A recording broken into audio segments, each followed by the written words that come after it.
السلام عليكم ورحمة الله وبركاته. الحمد لله حمدا لرب قد خصنا بمحمد وأنقذنا به من ظلمة ودياجر. اللهم إنا نسألك بفاتحية الفاتح فتح التام، ونسألك بخاتمية الخاتم حسن الختام. اللهم صل وسلم على سيدنا محمد طب القلوب ودوائها وعافية الأبدان وشفائها ونور الأبصار وضيائها وقوت الأرواح وغذائها، وعلى آله وصحبه ومن سار على نهجه إلى يوم الدين، وبعد.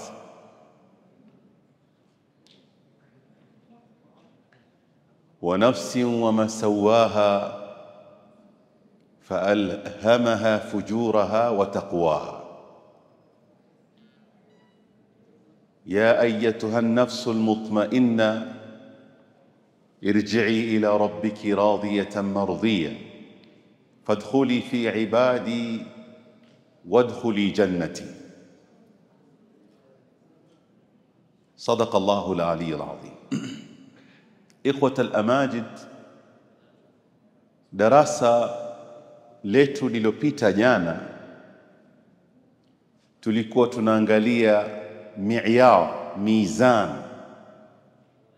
ya vipi tutaweza kupambanua na kufafanua ama kutofautisha baina khatira sayyi'a na khatira hasana. Tutafahamu vipi fikra na mawazo inayokuja hii ni mawazo mazuri, na vipi nitajua mawazo haya ni mawazo mabaya.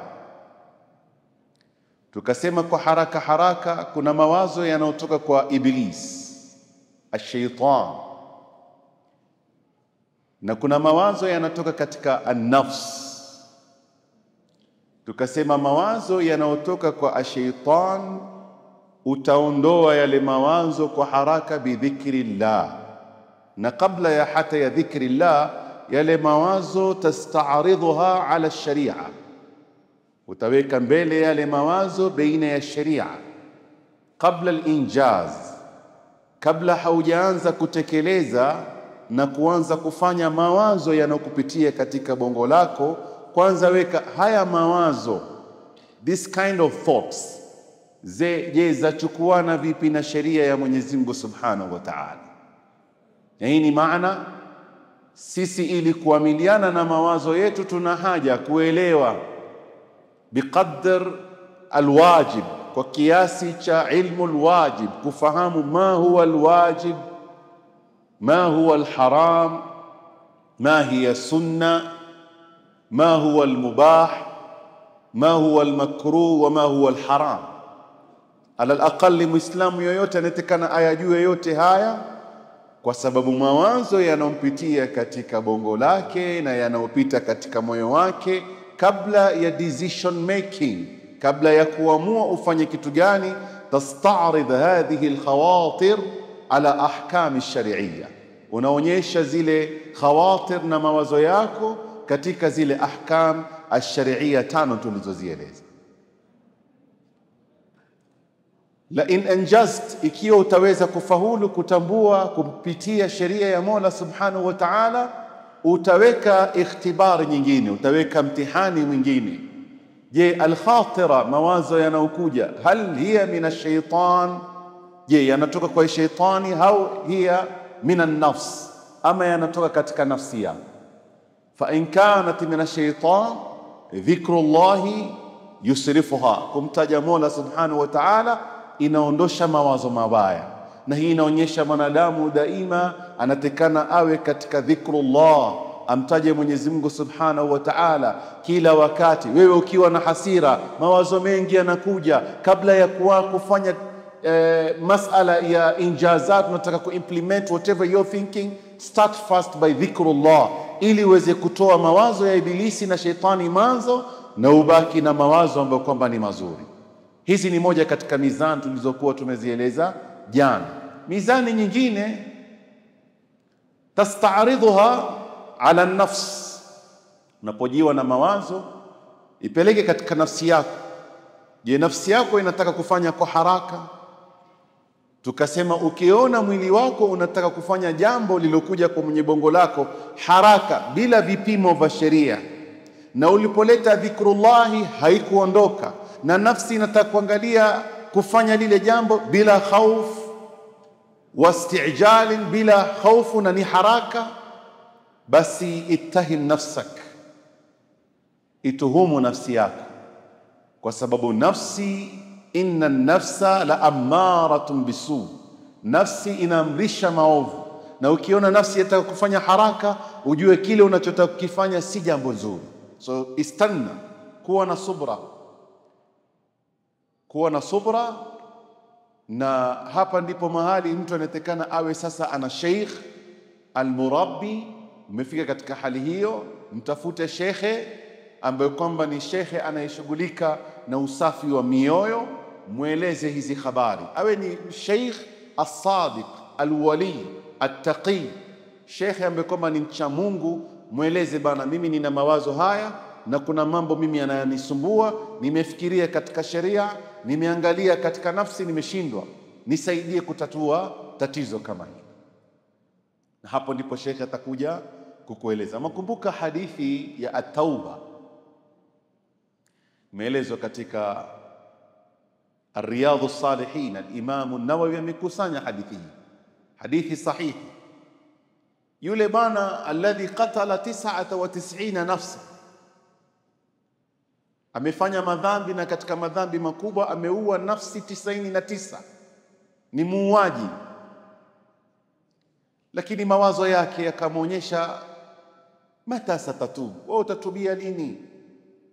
Kwa nini usiende ukabisha mlango wa Mola ukatubu? Mawazo yamekuja mengi, haijui sheria ala sabili mathal, na vipimo tunavyovieleza hakuvipitia. Lakini alhamdulillah alitoka akaenda kwa sheikh. Hapa nataka muone tofauti ya mashekhe. Sheikhi wa kwanza hakuwa sheikhul murabbi, alikuwa ni sheikh anatoa darasa, lakini hajui mambo yanayofungamana na batin na moyo. Pengine ni sheikh anajua ahkam ash-shari'iyya, lakini hajui tazkiyatul qulub, the purification of the heart. Akamwambia, mimi bana nimeua 99 nafsa, je, naweza kutubu kwa Mola subhanahu wa ta'ala? Yule shekhe akamwambia, ikiwa umeua 99 wewe hauna tauba. Yule bwana akasema, basi kama sina tauba, wacha nikamilishe nafsi 100. Akatoa upanga wake akammaliza shekhe, ikasa ameua nafsi 100. Lakini kuna sauti batin, na hii sauti tutaieleza leo. Kuna sauti batin, sauti ya ndani, sauti ya khajal, ya haya, sauti ya an-nadam. Wan-nadamu tauba, ya majuto. Kwa nini mimi nimeua? Kwa nini mimi kadha wa kadha? Akatoka akaenda kaingia katika msikiti mwingine, akaeleza kisa chake, akapatana na sheikh. Sheikh akamwambia, waman yahulu bainaka wa baina Allah, nani atakayekuzuia wewe na Mola subhanahu wa ta'ala? There is no obstacle between you and Allah. قل يا عبادي الذين أسرفوا على أنفسهم لا تقنطوا من رحمة الله إن الله يغفر الذنوب جميعا. Just knock the door. Wewe nenda kabishe, na Mola subhanahu wa ta'ala atakupokea, atakusamehe madhambi yako, lakini bishart, kwa sababu miongoni mwa sharti ya tauba ni al-iqla' anil maasi, jivue katika yale makosa na madhambi. Na hii ina maana you have also to change the friendship around you. Wale marafiki waliokuwa pamoja na wewe lazima you have to change them, kwa sababu saa zingine unafanya madhambi not because that you want, but the drugness from your friendship. Wale mabana wanakuvuta, do it, fanya. Au unaona environment inakuvuta, unafanya. Anayevuta sigara mfano atakwambia ni marafiki, anayekunywa pombe atakwambia ni environment, anayefanya madhambi atakwambia ni environment. Sasa kwambia al-iqla'u 'anil ma'asi, toka mji unaoishi, fanya hijra, nenda katika mji fulani, kuna msikiti, kuna watu wema, nenda kafanye tauba huko. Kisa kirefu. Huyu bwana alipofika barabani, akufika ule mtaa, akafariki barabarani. Malaika group mbili zikaja, malaika wa adhab wanasema la, hadha qatalat 100 nafsan, huyo ameua nafsi 100 bado hajatubia. Na wengine wanasema la, nadima, amejutia na alikuwa anakwenda kufanya tauba. Sasa wakavutana malaika kama ilivyokuja katika hadithi. Akaja Sayyidina Jibril kwa sura ya sheikh, kama akawauliza mbona mnasumbuana? Kuna kadha kadha kadha. Akasema pimeni distance, ikiwa mahali anapotoka ni karibu, muhukumuni katika watu waovu, na ikiwa mahali anakwenda ni karibu, basi hukumu yake itakuwa amefanya tauba kwa sababu ashapita ile distance. Walillahi alhamd, kwa kisa kirefu huyu bana ikapimwa distance yake mahali anapokwenda ikawa ni distance fupi kuliko anapotoka, akaingia katika watu wa janna. Wale malaika wa rahma wakambeba wakampeleka janna. Kwa hivyo hizi khawatir na mawazo yanapokuja, usiamue tu kufanya bila kupitia zile mizani tulizozieleza. Na ikiwa utaona mizani imekushinda kufahamu, usiwe mchoyo kuweza kutafuta shekhe mcha Mungu, umuulize masala kama haya, na inshallah taala utaweza kutatuliwa matatizo kama haya. Leo tulikuwa tumesema tunataka kuzungumza mafatihu salah, lakini kuna dhakira, ukumbusho fulani nimeona ni muhimu kuieleza leo ili kuyapa nguvu haya mazungumzo tunayoyazungumza. Mara nyingine haya maneno kulingana na hali yetu tunaweza kuona ni mazito, pengine unaweza kuona ni impossible, lakini it is possible. Tumesema jana kwa Mwenyezi Mungu Subhanahu wa Ta'ala anaweza kukuletea ushauri kupitia malaika, tukaita ni lammatul malaika. Wa nafsin wa masawaha fa alhamaha fujuraha wa taqwaha. Ilham inayotoka kwa malaika ni saut albatin, mbali na nafsi yako, lakini utasikia kuna sauti ndani ya mwili wako, ndani ya moyo wako, inakuambia fanya kheri, inakuambia inuka usali, inakuambia wacha maasi, inakuambia wacha madhambi, inakuambia wacha dhulma. Saut albatini, sauti ya ndani. Hii ni ishara Mwenyezi Mungu Subhanahu wa Ta'ala yuwakupenda, amekuletea lammatul malaika, mshauri, advisor ambaye ni malaika. Hii ikiwa tutaweza kuelewa hii hali vizuri, we have to be very proud and very thankful. Tuwe na fakhri kuwa Allah yuhibbuna, na tuwe na fakhri kubwa sana kuwa Mwenyezi Mungu Subhanahu wa Ta'ala anatutakia mazuri. Na hii hali ikiendelea inaweza kufika katika daraja, pengine haya maneno nitakayozungumza nataka munivumilie, pengine akili haitoweza kubeba. Hawa wanafika katika daraja ya ilham. Hadithi inavyoeleza, na al-Imam Suyuti ametaja baadhi ya hadithi kama hizi, anasema qala an-nabiy sallallahu alayhi wasallam qad qana mimman qablakum au fi man madha, kulikuwepo kwa watu waliokuwa katika umma zilizopita ambao si ummatu Muhammad, watu walikuwa wanaitwa al-muhaddithun. Al-muhaddithuna ni watu walikuwa wanazungumza na malaika, malaika anakuja nazungumza nao. Na akasema fa in yakun ahaduhum fi ummatina fahadha Umar, na ikiwa kuna mmoja ambaye anaitwa muhaddithun anazungumza na malaika, basi tunaye Sayyidina Umar bin al-Khattab. Tunaposoma historia ya Sayyidina Umar bin al-Khattab, alipotizama maqamu Ibrahim, al-Kaaba kando yake kuna maqamu Ibrahim, akasema ya Rasulullah, naomba natamani lau ile maqamu Ibrahim kuna footsteps za Sayyidina Ibrahim, yeye na mtoto wake alipokuwa waidhi yarfa'u Ibrahimu alqawaida min albayti wa Ismailu rabbana taqabbal minna innaka antas samiul alim. Walipokuwa kijenga jumba la Mola Subhanahu wa Ta'ala, kulipatikana footsteps mpaka leo zipo, ito maqamu Ibrahim. Asema mimi natamani ile maqamu Ibrahim iwe ni musalla, iwe ni sehemu pa kusali. Haya ni maneno yanazungumza Sayyidina Umar. Kumbe ni mazungumzo amepewa ishara na malaika. Baada ya muda kidogo kuna teremka aya, wattakhidhu min maqami Ibrahima musalla. So it's possible.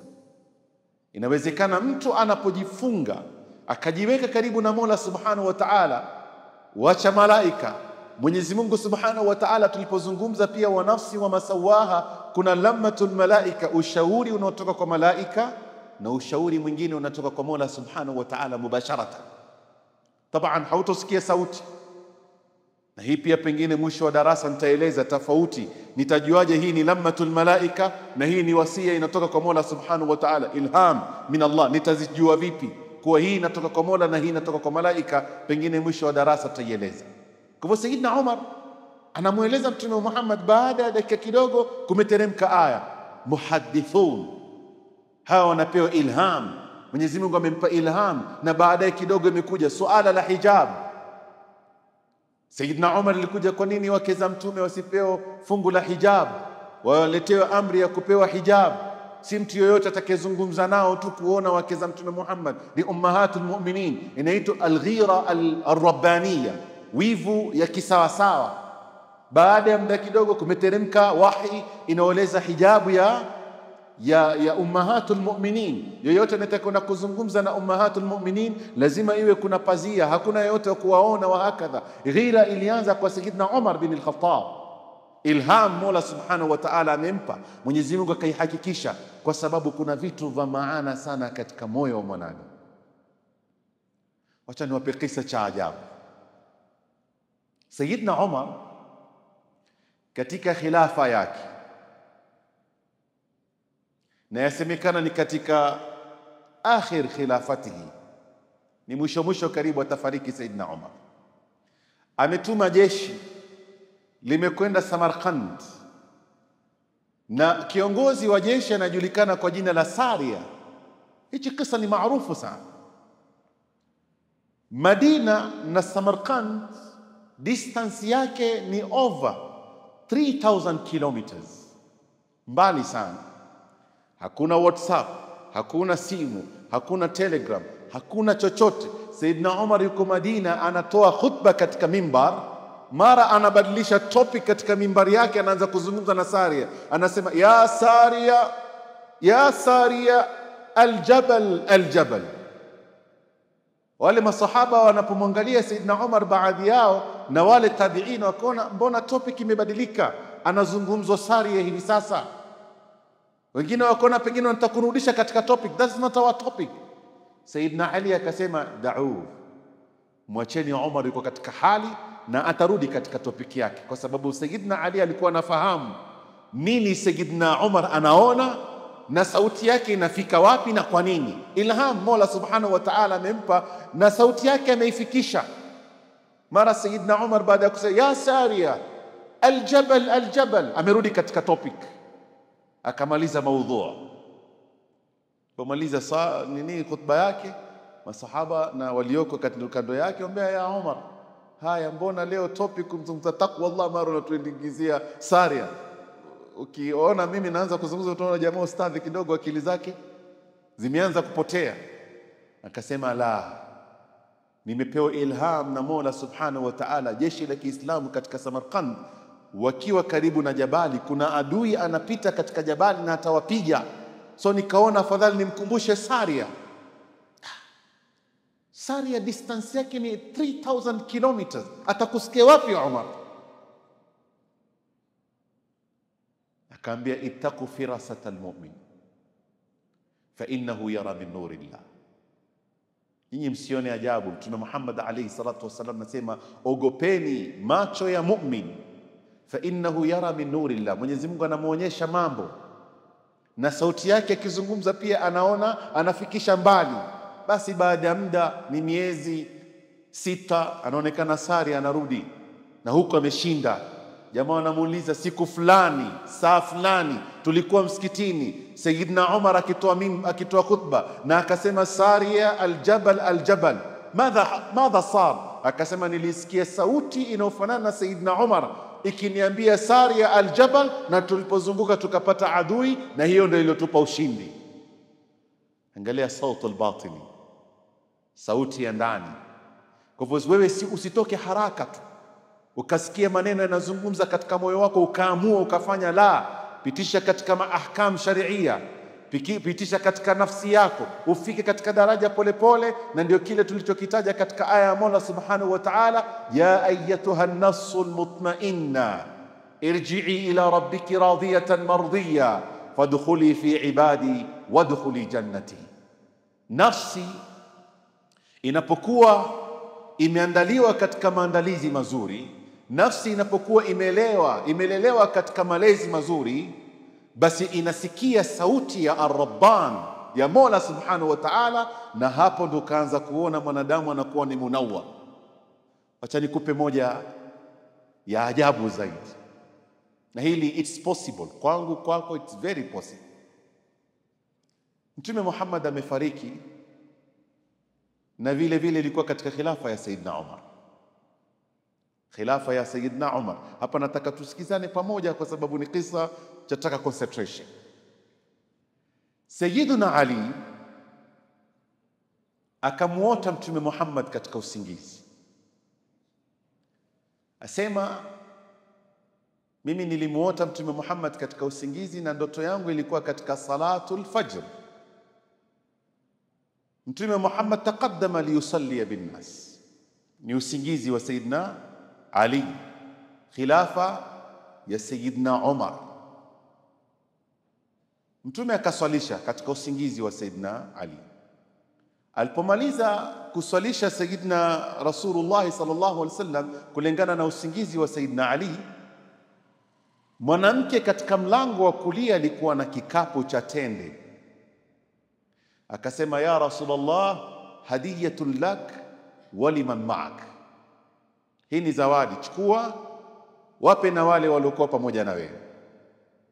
Mtume Muhammad akachukua kikapu cha tende, kwa sababu maswahaba wameketi katika safu, ni usingizi wa Sayyidina Ali. Akawa anamlisha mmoja baada ya mwingine. Raha iliyokuwaje, unalishwa tende na Mtume Muhammad. Kwa hivyo akawa anamlisha mmoja baada ya mwingine, Sayyidina Umar, Sayyidina Abu Bakar, akafika kwa mwenye ndoto ambaye kwamba ni Sayyidina Ali. Sayyidina Ali akasema, nikala ile tende, fa idha hiya ahla min asal, ikawa ile tende ni tamu kuliko hata asali. Nikasema, zidni ya Rasulullah, niongeze tende nyingine ya Rasulullah. Anataka kuongezwa tende, kukaadhiniwa, akashtuka katika usingizi. Sasa adhana ya alfajiri sasa, Allahu akbar, Allahu akbar. Kwa hivyo hakupata fursa ya kuongezewa tende na nani? Na Mtume Muhammad katika usingizi.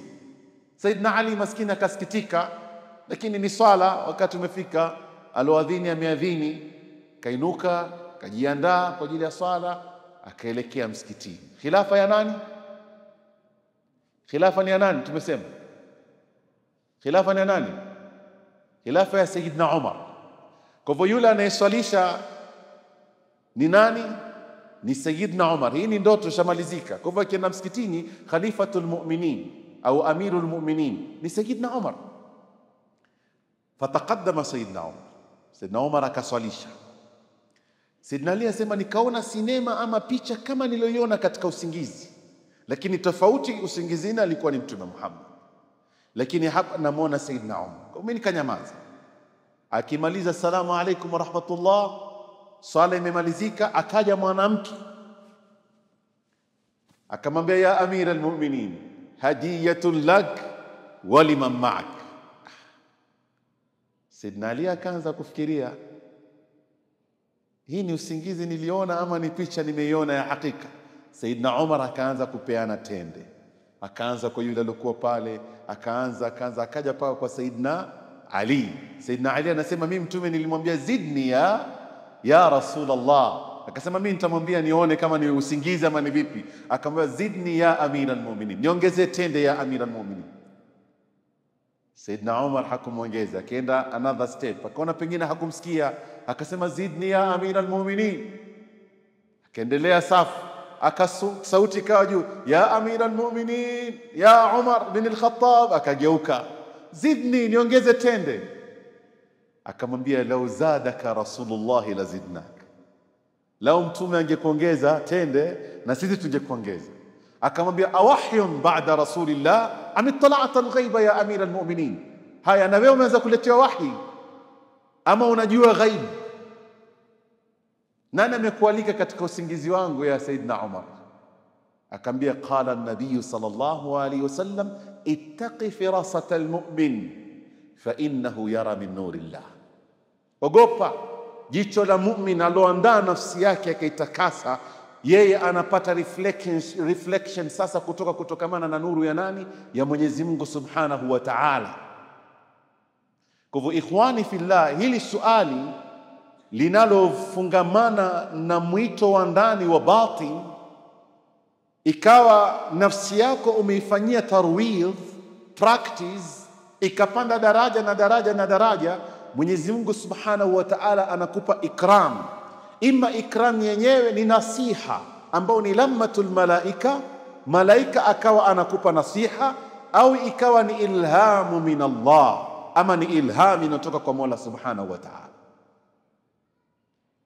Wacha tupige kisa kingine kizuri pia kuhusiana na swala kama hili na mawazo yanavyokuja. Na mara nyingine mawazo yanaweza kuchanganyika, mara nyingine uko na mawazo ni mazuri lakini pengine chini yake ikawa kuna maqasid si mazuri.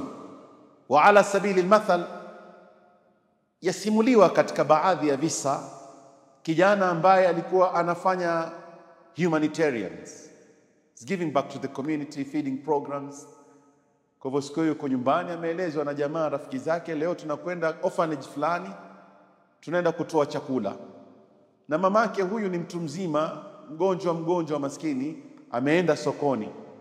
Kwa hivyo dhakira ama khatir ya kwanza ilipokuja ile fikra, ni fikra ya khairi. You go to help the needy ones, wale wanaotaka kusaidika. Kwa hivyo akaingia, akabadilisha nguo yake, akaangalia pesa kwenye kabati lake, akaweka kama ni nguo, akatoa kanzu, chakula akabeba, akitoka mlangoni anapapana na mamake. Sasa angalia, sasa fikra imeanza nzuri.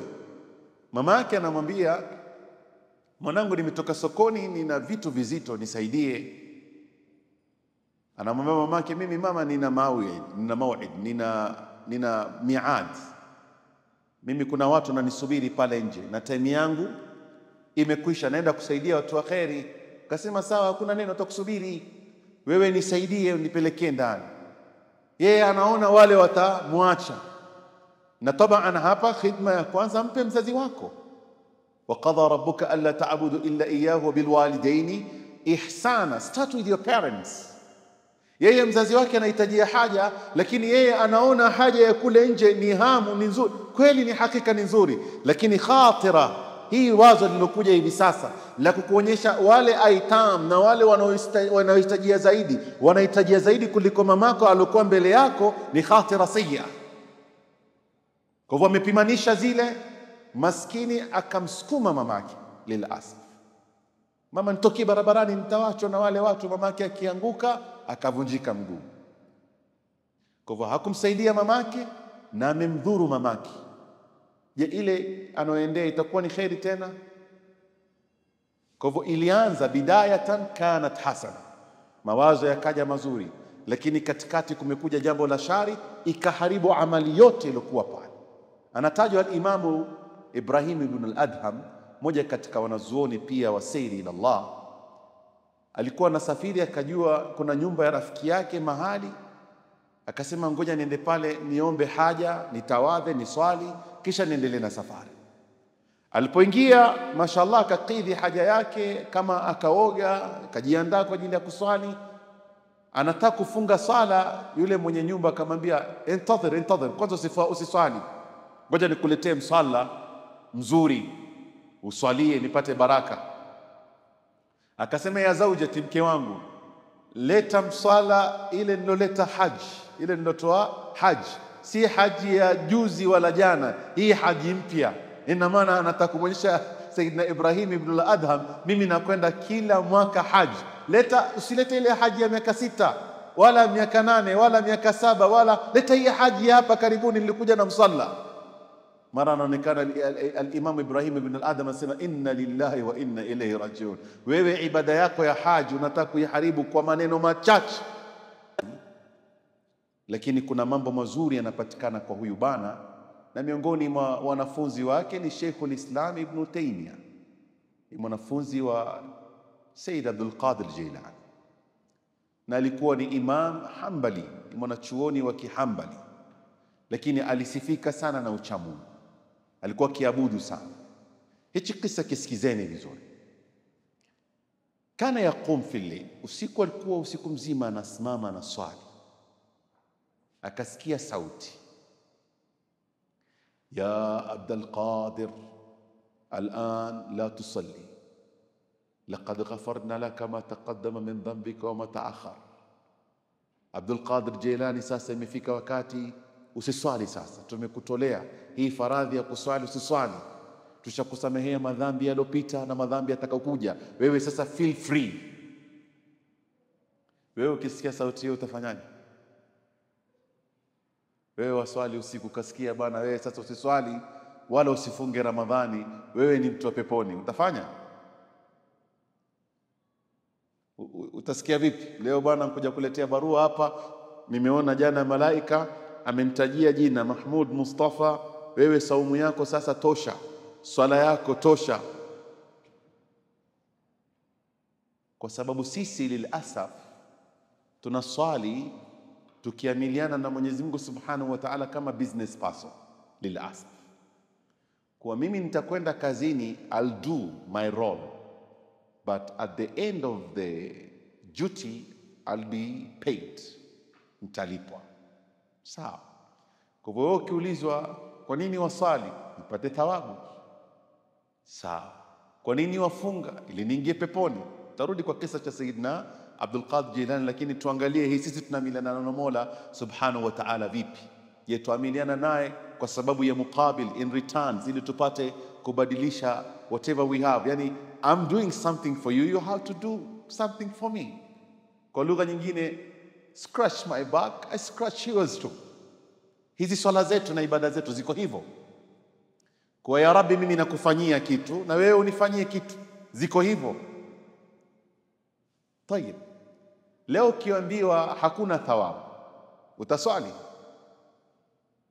Leo kiambiwa hakuna janna, utafunga? So sisi tunaswali kwa nini? Naam, janna iko, thawabu ipo, lakini at the end of the time, why are we praying? Why are we fasting? Sisi muamala wetu na Mola is just I give you, you give me back. Iko hivyo. Is it right? Leo pengine thawabu hakuna, janna haipo, mfano tutasawa. Je, tutaswali? Tutafunga? Kuna mtu alikuwa na mawazo kama haya, kama mbona uswali? Mimi natafuta riziki, niko busy na riziki. Hao wanaoswali ni matajiri wenye pesa zao, mimi sina chochote, nikaswali kwa nini? Sasa yule aliyomzungumzisha kidogo alikuwa ni mtu ana pesa, multi-billionaire. Kama what you need for a day? 1,000. Okay, sawa, usifanye chochote, na kutaka ikiadhiniwa uje msikitini uswali, I'll give you 1,000, lakini ikifika mwezi nitakusanya zote as a 30,000 I give you. Sawa, it's okay. Sawa, huyo anaswali kwa sababu ya mukabil. Ni picha ya thawabu kwa maana nyingine. Sawa, ni picha ya thawabu, lakini wacha tuifanye kwa pesa. Huyu bwana mashaallah, frontline, alikuwa swali kabisa, ametawadha mapema saa 6 kabla ya adhana, yuko mbele. Hata yule jamaa akasema huyu amenishinda sasa. Huyu swala yake perfect. 20 days, 29 days, 30 days. Jamaa amekuja kwa ofisi, anabisha mlango, kong kong kong kong, fungua mlango fulani. Haya, nimekuja nataka unipe pesa zangu. Za nini? Za swala. Naambia bwana, mwanangu, ndugu yangu, nakuona wewe umekuwa na imani hata kunishinda. Unatakia nini pesa? Pesa mimi sikupi, kwa sababu umefanya mambo ya kheri, mimi sikupi pesa. Akasema nashukuru, lakini mimi nilijua hautonipa pesa. Ndio maana swala zote mimi niliswali bila kutawadha. Hivyo ni ghairu sahiha. Hakuswali sala zote kwa sababu alijua huyu bwana hatompa pesa. Sasa leo tukiambiwa hakuna thawabu, tujiulize sisi nafsi zetu, hakuna thawabu, hakuna janna. Je, msikiti wetu wa Masjidi Nur utajaa kama unavyoendelea kujaa? Makina jamaa, alhamdulillah tumepata nafasi sasa free of charge. La, Mola subhanahu wa ta'ala tunamuomba, tunamwabudu tamaan liljanna, tunatamani janna, tamaan lithawab, tunatamani thawabu, lakini arqa min dhalika lilhub. Tulizungumza katika darasa letu la kwanza ama la pili hapa, tuswalini, tufungeni kwa sababu ya mahaba yetu kwa Mola subhanahu wa ta'ala. Atanipa thawabu ni juu yake, ataniingiza peponi ni juu yake, lakini mimi nitamwabudu Allahu jalla jalalu kwa sababu mimi nampenda. Kwa hivyo leo nikiambiwa hakuna thawabu, sitokata intisam, sitokata communication mimi na Mola. Nikiambiwa hakuna janna, sitokata communication na Mola subhanahu wa ta'ala, kwa sababu ibada yangu, saumu yangu, Qur'ani yangu ni kwa sababu kuna arqa min dhalik alhub. Mimi siamilani na Mola kama boss, mimi nitaingia ni swali kwa hivyo leo mimi najua swala yangu nina thawabu 10. Ya Rabbi, nimeswali, nitakuwa kama Saidina Ibrahima, Rabbana taqabbal minna innaka antas samiul. Ya Rabbi, nimeswali na mawazo yote yamekuja katika swala, nimefanya biashara katika swala, nimefikiria katika, sijui hiyo swala imefika percentage gani, lakini ya Rabbi nikubalie nilivyo. Taqabbal minni innaka antas samiul alim. Pamoja na makosa yake ya Rabbi, lakini usinifukuzie ama ukanitupia sala katika uso wangu, kwa sababu kuna kitu kingine kilichonifanya mimi ni swali, hubban wa ikraman lak. Mimi nimeswali kwa ajili na kupenda Allah. Wewe unaonaje unapokuwa nyumbani akakuletea pengine kitabu, notebook, alafu juu ya notebook imeandikwa kutoka kwa mpenzi wako wa dhati. Notebook pengine ni 30,000 pale, lakini kitabu unakichukua, unakibusa, unakiweka kwenye kichwa, unaenda kuiweka kwenye drawer, hutaki mtu aguse. Wewe usiguse kile kitabu, unajua thamani yake. That is very expensive kwangu, usiguse wala usikichane, kwa sababu kinatoka kwa nani? Kwa kipenzi chako. Hata kama ni thamanan bakhs, hata kama ni thamani ndogo, lakini kwa sababu imetoka kwa kipenzi chako, wewe umeona ni jambo la ghali sana. Kwa hivyo huyu bwana Abdul Qadir Jilani, tukirudi katika kisa chake, alisikia sauti ya Abdul Qadir, sasa wewe tosha, usiswali wala usifunge wala usifanye chochote, umefanya mambo mengi na Mungu amekukubalia. Tulisema khatira kama hii, mawazo kama haya yakija, the first thing unaitia katika mizani ya sheria. Je, sheria inatupa nafasi ya kutoswali? Basi Mtume Muhammad angeambiwa usiswali, lakini tumeambiwa katika Qur'ani, na ameambiwa bwana Mtume Muhammad, wa'bud rabbaka hatta ya'tiyaka al-yaqin. Al-yaqin bimaana al-maut, muabudu Mola wako subhanahu wa ta'ala mpaka malakul maut atakapokuja. Kwa hivyo hakuna kitu cha kusema no prayers, no saum, no nothing. Mimi nitaswali hatta yaatiani al-yaqin. Akasema ikhsa anni ayuha iblis. Kwa hivyo alitambua hii ni fikra inatoka kwa nani? Kwa Iblis. Akaleta dhikrullah bimaana a'udhu billahi minash shaitani rajim. Iblisi huyo akakimbia, mawazo yakabadilika, akaendelea na swala. Alipomaliza kuswali, Iblisi alikuja kwa sura ya binadamu, na Iblisi amekutana na wengi sana. Moja ni Sayyidina Abu Huraira. Kuna wale wanaokutana na malaika, kuna wale wanaokutana na Iblisi, na ndio hata mmoja katika historia alikuwa mkatili sana. Akaambia jamaa, hebu nitafutie jina, kwa sababu hawa wafalme walikuwa kabla yangu, kulikuwa kuna mtu anaitwa Al-Mu'tasim billah, Al-Mu'izz billah, majina mwisho ni billah billah billah. Hebu mimi nitafutie jina, lau mimi ningekuwa katika hiyo silsila ungenipa jina gani? Akasema, lakini usikasirike kwa sababu wewe ni mkatili sana. Kama sitokasirika, niambie tu ukweli. Akasema, wewe ungekuwa katika silsila ya wale wafalme Al-Mu'tasim billah, Al-Mu'izz billah, wewe ungeitwa a'udhu billah kwa sababu ni mkorofi kupita kiasi. Sisi kuna watu tabia zao ni hizo. Kuna wale badala ya kuona malaika wao wanamuona ibilisi. Na utakuja kumwona mtu anaona ajabu, anasema utamuona vipi malaika? Mimi namuuliza, unamuona vipi ibilisi wewe? Katika usingizi wake anamuona ibilisi apiga kelele, shetani atakunishika. Umemuona vipi ibilisi? Ni kwa sababu moyo wako unafanya khidma ya kumhudumikia ibilisi. Lakini ungefanya khidma ya kumhudumikia Mola Subhanahu wa Ta'ala, Mwenyezi Mungu Subhanahu wa Ta'ala ameeleza katika Qur'ani, wa nafsi wa masawaha faalhamaha fujuraha wa taqwaha. Sayyidatuna Maryam radhiyallahu anha alimuona almalak, yule malaika alipokuja kumpa habari kuwa utapata mtoto, ni mwanadamu, hakuwa nabii, hakuwa malaika, amemuona malaika. Na wewe na mimi, ikiwa tutajifunga katika taa na tazkia, tutakuwa tuna uwezo wa kumuona malaika. Kwa hivyo baadaye akaja ibilisi akamwambia, mimi nimepoteza si waislamu wa kawaida, nimepoteza waislamu wa hali ya juu, top levels, kwa leo tu kupitia hii system, not less than 100,000 of them. Hiyo khatirat, mawazo. Ibilisi is very smart, guys. Ibilisi is not a stupid person. Na ndio tutakuja kuona vile anavyopoteza watu. This man is a professor. Ibilisi ni professor. Mimi na wewe ndio mjinga, lakini ibilisi ni smart. Kwa yule anayeona ibilisi ni mjinga, isipokuwa inna kaida shaitani kana dhaifa, vitimbi vyake ni dhaifu, kwa sababu ukitaja Mola Subhanahu wa Ta'ala, ibilisi hakai karibu naye. Ukikuwa na taaluk na Mola Subhanahu wa Ta'ala, ibilisi hakai karibu naye.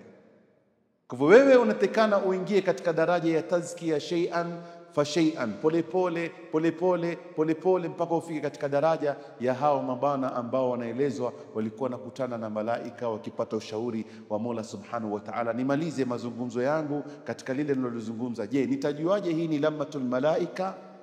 Ni ushauri unatoka kwa malaika, ni sauti inatoka kwa malaika, na nitajuaje hii ni sauti inatoka kwa Mwenyezi Mungu Subhanahu wa Ta'ala? Hapa wanazuoni wanatueleza lammatul malaika inakuja kwa upole na hairudi tena. Mfano, umelala wewe usiku, umeshtuka usingizini, umeangalia saa ni saa 8:30 usiku. Ukiangalia time, unasikia sauti nakwambia, qum fasalli, nuka usali qiyamul layl, usiku mzuri, nyanyuka ndo kasali. Na ukachukua ile wasia ukasema, yes nitasimama, lakini saa 8:30, wacha niinuke saa 9:30. Kwa hivyo ukafunga ile simu kalala. Ukiamka ni adhani alfajiri. Kwa hivyo ukupata qiyamul layl. Alhamdulillah unapata alfajiri, lakini qiyamul layl haukuipata. Hapa wanazungumza na zuoni, sauti iliyokuja pale ni ya malaika. Amekuja kukuadvise, ukiisikia fanya mara moja, hata urudi mara ya pili. Hata urudi mara ya pili. Na wewe umeisikiza nafsi yako. Nafsi inataka baridi hii bwana. Usingizi nataka kwenda season 2. Hebu niangalie na wenyewe, nakwambia ule usingizi ukirudi ukijifinika mara pili, unapata usingizi mwanana kabisa. Kwa hivyo lala kidogo, utainuka saa 9:30. Ni nafsi sasa. Nafsi saa zote inataka raha. Lakini pale ukisikia wasia, rusha blanketi, nenda kwa maji, ingia katika swala, swali. Umesikia wasia na kwako ni sharaf kuwa umeletewa malaika amekueleza, umefuata amri yake. Hii ni ya malaika, haichukui muda, inakuja pole na inatoka haraka. Ama ilham min Allah, ilham ya Mola Subhanahu wa Ta'ala inakuja na force. Kwa hivyo umeshtuka katika usingizi saa 8:30 usiku. Kwa nini sinuke kuswali mimi? Mara unajikuta umeingia katika, umetawadha, umeoga, uko katika swala, unamwambia mke, hata mimi sijui leo mashallah nimeinuka, ninajipata na sheet na feel naendelea kufanya ibada. Ujue hiyo ni ilham inatoka kwa Mola, inakuja with a force. Kwa hivyo unasikia ile wasia inakuja na inakusukuma. Qum faswali, na mwili wako unatoka tu, unakwenda, unatawadha, umeingia katika sala. Hadha huwa alfarq baina lammatul malaika na ilham min Allah Subhanahu wa Ta'ala, na yote yanapita katika khatira ya mwanadamu. Yote haya yanapita katika khatira ya mwanadamu. Mwanadamu moyo wake, ambapo tumesema ndio mahali ambapo kama ni decision making. Ikiwa hizi ni sauti zaja, tumezungumza kuna dhajij, kuna fujo, pollution of the environment outside there. Kwa hivyo huku unasikia reggae inapiga, huku unasikia bongo flavor yapiga, huku wasikia R&B inapiga, huku unasikia kelele za watu. Utasikia wapi sauti ya malaika? Hautosikia. Utasikia wapi ilhamu ya Mola Subhanahu wa Ta'ala? Kwanza Mola akija akiona ni moyo wako umejaa na uchafu anakuacha, hana haja naye. Na lingine ambalo kwamba ni la hatari pia, ambalo tukulieleza jana, lakini linakuja katika suala la ilham. Na ilham tumesema aidha ije inatoka kwa Mola kwa njia nzuri, na mara nyingine za kuja ni istidraj. Istidraj ni wewe umefanya makosa, umefanya dhambi, lakini baada ya kufanya dhambi unajikuta unataka kufanya dhambi nyingine tena. Hii ni istidraj. Wewe ushafanya tayari kosa na umejua umefanya kosa, lakini unajikuta mwepesi kufanya tena kosa lingine. Ujue tayari wewe ushatiwa katika tiki ya istidraj. Yani unakuwa mwepesi kufanya madhambi wewe. Wengine wanasema conman. Na mara nyingine msikitini wako wengi. Amekuja kwangu amenidanganya, mimi nimempa, hakutosheka, ametoka amekwenda kwa Muhammad, amemdanganya, amepewa. Yeye anajiona is smart, yeye ni mjanja. Lakini dhambi ile ya kwanza uliofanya, dhambi ya pili umefanya, dhambi ya tatu ukiona hali hiyo, wewe umefanya kosa kisha ni mwepesi kufanya kosa nyingine baada ya kosa, ujue ni istidraj. Rudi haraka, usiingie katika kosa, leta istighfar, akusamehe katika lile dhambi ambalo kwamba umelifanya, kisha ushukuru tena Mola Subhanahu wa Ta'ala amekupa tambii, umejua lile nalo kwenda kulifanya ni kosa lingine baya zaidi. Hii ni moja pia katika istidraj. Na kinyume chake, ili wewe ujue kuwa Mola Subhanahu wa Ta'ala katika wazo nzuri alokupea amekukubalia, Rabbana taqabbal minna, kama alivyozungumza Sayyidina Abubakar, Sayyidina Ibrahim, anakupa pia fikra nyingine ya kufanya taa. Umeswali ya dhuhuri ma'al jamaa, baada ya sala ya dhuhuri ukaleta adhkar ukamaliza, baada ya kumaliza umeinuka umeswali, ujue hiyo ni daraja ya kuwa Mola Subhanahu wa Ta'ala amekupa ilham ya kukukubalia ile swala yako ya faradhi, Mungu ameikubali. Na ndio hapa wanazuoni walikuwa na shukr. Akishamaliza swala, akishaleta adhkar, naangalia hizi adhkar, ukishamaliza zile adhkar unasema astaghfirullah astaghfirullah astaghfirullah, kisha unasema nini? Dua ya swala unasema nini? Ni wasia aliyoeleza Bwana Mtume Muhammad kwa yule bwana anajulikana ibn Nabi.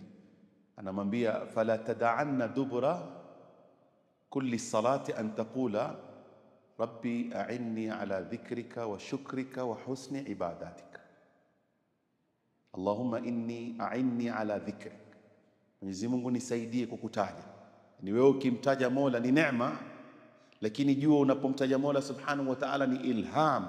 Mola Subhanahu wa Ta'ala amekupa, Allahumma a'inni, nipe ilham, ala dhikrika, kukutaja Mola Subhanahu wa Ta'ala, wa shukrika, ukimtaja Mola unamshukuru, alhamdulillah, nimemtaja Mola amenipa usaidizi, namshukuru kwa kile alichonisaidia. Allahumma a'inni ala dhikrika wa shukrika wa husni ibadatika, na kufanya ibada yako vizuri. Kwa hivyo wewe unatikana kile ukifanya njema mshukuru Mola, ima shukrani kwa kuswali, ima shukrani kwa kusema alhamdulillah, ima shukrani kwa kufanya taa yoyote. Wewe kile ukifanya taa alhamdulillah. Na ndio Sayyidatina Aisha radhiallahu anha alipokuwa anatoa pesa anatia katika bahasha, alikuwa anazipaka marashi nzuri. Angalia muamala. Kisha akimpata yule anemkusudia kumpa, taban ukimpa mtu sana kwambia shukran, asante. Wewe huamiliani na maskini, hili lieleweke mwanzo. Unapompa maskini pesa, wewe muamala wako sio yule maskini, muamala wako ni nani? Ni Allah. Kwa hivyo do not expect shukran from them. Akikwambia shukrani sawa, asipokuambia usikuchukulia yule mimi nikimpata niambie shukrani. Wewe kasdi yako si yeye, kasdi yako ni nani? Ni Allah. Ndio sifa imekuja katika Qur'ani, innal abrara yashrabuna min ka'sin kana mizajuha, wameeleza abrar, wa yut'imuna at'ama ala hubbihi miskinan wa yatiman wa asira, wanatoa, wanasaidia, wanalisha, wananywisha. La nuridu minkum jazaan wala shukura, hatutaki kulipwa wala hatutaki tuambie shukran. Hii ni daraja. Kwa hivyo wewe yule maskini uliompa hakukwambia shukrani, usiwe mbaya. Ukasema mimi sitokupa kwa sababu hujaniambia shukrani. Wewe muamala wako ni nani? Na Mola. Na katika maana mengine, wewe umempa pesa, yeye kupokea pesa. Mwenyezi Mungu amekupa nini? Janna. So ni nani mkarimu baina yako wewe na yule maskini? Yeye maskini ana ukarimu, alipopokea Mungu amenipa janna. Zinafanana? Hii pesa inaweza kununua kweli janna? Haiwezi. Lakini yeye alipopokea akakubali, Mwenyezi Mungu akanifungulia mlango wa peponi. Kwa hivyo karama iko kwake. Mimi ndo nafaa nimwambie shukrani kwa kuchukua sadaka yangu. Ndio Sayyidatina Aisha radhiallahu anha alipokuwa kipaka marashi akimpa yule bwana akisema thank you, anasema la, thank you, shukran lak. Wewe uliopokea sadaka yangu ndio nakushukuru kwa sababu umenifungulia mlango wa mawasiliano na Mola Subhanahu wa Ta'ala. Hizi zote ni khawatir, mawazo zinazotupitia sisi mwanadamu, ni mawazo yatupitia kila siku mchana na usiku, lakini namna ya kuamiliana nazo katika hali ya kusafisha mioyo yetu ni kama tulivyozungumza, tupikishe katika ahkam sharia, tuangalie nafsi yetu inapupa, tuangalie katika istidraj, tutafute mashekhe tuwashauri, ili tusiwe na decision making ambao tutakuja kujuta katika siku za mbele. Tunamwomba Mwenyezi Mungu Subhanahu wa Ta'ala atusafishe nyoyo zetu, atutahirishe mioyo yetu, atutakabalie sala zetu. Allahumma a'inna ala dhikrika wa shukrika wa husni ibadatik. اللهم أعنا على ذكرك وشكرك وحسن عبادتك. اللهم أعنا على ذكرك وشكرك وحسن عبادتك. اللهم إنك عفو كريم تحب العفو فاعف عنا بمنك وجودك امتنانك يا أكرم الأكرمين. وصلى الله على سيدنا محمد وعلى آله وصحبه وسلم. والحمد لله رب العالمين. جزاكم الله خير.